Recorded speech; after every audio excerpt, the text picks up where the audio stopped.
లోకంలో ఉంటాడు. బలి చక్రవర్తిని వచ్చినప్పుడు వామన అవతారంలో హరి కింద ఉంటాడు. అందుకని అన్ననే పైనుంచి అన్నని మునిమాకు హత్య చేసి ఇక్కడ నృసింహావతారం. కశ్యప ప్రజాపతికి ఇద్దరు భార్యలు, దితి అదితి.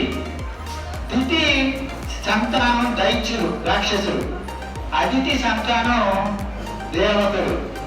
ఇక్కడ మునిమాకు హత్య చేసి ఎవరిని నృసింహావతారంలో హిరణ్యకశిపుణ్ణి హత్య చేశాడు. అన్న అవుతాడు, అన్నదమ్మ వెళ్ళాడు, అక్క చెల్లి వెళ్ళేగాడు వీళ్ళంతా.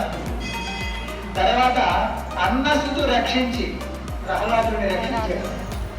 అన్నసుతు శిక్షించి వాలి దేవేంద్రుని అవతారం. అర్జునుడు ఎట్లాగో దేవేంద్రుని అవతారమో వాలి కూడా దేవేంద్రుని అవతారం. అక్కడ అన్నను శిక్షించి